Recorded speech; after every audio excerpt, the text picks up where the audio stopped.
வணக்கம். உங்கள் ஜோகினி டிவி சமையல் நேரம். இன்றைக்கி கருணக்கிழங்கு புளிக்குழம்பு எப்படி வைக்கலான்னு பார்ப்போம். கருணக்கிழங்கு நல்லா காஞ்ச பழைய கிழங்கா வாங்கி, கொஞ்சம் குண்டு கிழங்க வாங்கி அதை முந்தின நாளே அவிய போட்டு அதை எடுத்து வச்சுக்கோங்க. அப்படியே சட்டிலேயே வச்சிடாதீங்க, சொது சொதுன்னு ஆயிரும். ஒரு 2 விசில் மட்டும் போட்டு அவிச்சு எடுத்துருங்க. ஏன்னா குழம்பு வேக வைக்கும்போது அதுவும் சேர்ந்து வெந்துடும். அதை நல்லா இப்படி கட் பண்ணுற அளவுக்கு அவிய வச்சுக்கோங்க.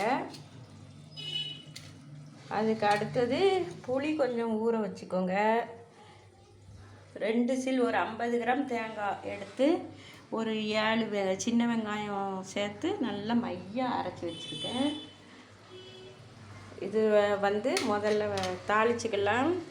வெங்காயம் போட்டு தாளிச்சிக்கலாம். அதுக்கப்புறம் தக்காளி, கருவேப்பிலை சேர்த்துக்கலாம். கருவேப்பிலை உடம்புக்கு ரொம்ப நல்லது, அதை சேர்த்துக்கோங்க. புளிக்குழம்பு எப்போவுமே தாளிக்கும்போது வெந்தயம் கடுகு பொரிஞ்ச பிறகு திரும்ப போடுங்க. அப்போந்தான் வெந்தயம் கருகாமல் இருக்கும். வெந்தயம் கருகாட்டினா தான் அந்த கசப்பு டேஸ்ட் இருக்காது. ஆனால் வெந்தயம் இருந்தால் தான் புளிக்குழம்பே ஒரு தூக்கலான டேஸ்ட் கொடுக்கும். ஒரு 2 வெள்ளைப்பூடு அது கூட சேர்த்துக்கோங்க. வெள்ளைப்பூடு சேர்த்தா அது உடம்புக்கும் நல்லது, குழம்புக்கும் நல்ல வாசமாக இருக்கும். புளிக்குழம்புங்கும் போது இதெல்லாம் கண்டிப்பாக சேர்த்து தான் ஆகணும். சேர்த்திங்கன்னா ரொம்ப நல்லாயிருக்கும். இந்த வெங்காயம் வதங்கி முடித்த உடனே தக்காளியை போட்டு அது கூட உப்பு கொஞ்சம் ஆட் பண்ணிக்கிட்டு நல்லா வதக்கிக்கோங்க. அப்போ தான் ஒரு குழுகுழுப்பான கிரேவி கிடைக்கும். வாங்க, தக்காளி நல்லா பழமாக நல்லா 2 பெரிய தக்காளியாக போடணும். அப்போ தான் கருணக்கிழங்கு புளிக்குழம்போட அந்த கருணக்கிழங்குல உள்ள கருணை இல்லாத ஒரு டேஸ்ட் நம்மளுக்கு இருக்காது. இல்லைன்னா கருணக்கிழங்கு சொனச்சி கிடக்கும். இப்போ இந்த வெங்காயம் தக்காளி எல்லாம் நல்லா வதங்கட்டும். புளிக்குழம்புக்கு இப்போ பாருங்கள், நல்ல ஒரு கிரேவி கிடச்சிட்டு.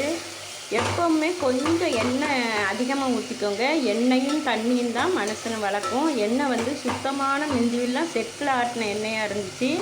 அப்படி கிடச்சா ரொம்ப நல்லது. இல்லைன்னா கொலஸ்ட்ரால் தான் இருக்கும். கொஞ்சம் எண்ணெய் கொஞ்சம் நல்லா சேர்த்துக்கிட்டால் மட்டும்தான் இந்த குழுகுழுப்பான கிரேவி கிடைக்கும். இல்லைன்னா கிரேவி உங்களுக்கு சட்டியோடையே அப்படி காஞ்ச மாதிரி இருக்கும். குழுகுழுப்பான கிரேவி கிடைச்சா மட்டும்தான் குழம்பு நல்லாயிருக்கும். இப்போ நல்லா வதங்கி ஒரு குழுகுழுப்பாக வந்துட்டு பார்த்தாலே தெரியும். இதுக்கப்புறம் நீங்கள் ஸ்டவ்வு சிம்மில் தான் வச்சுருக்கணும். இப்போ ஒரு 2 கொட்டை புளி மட்டும்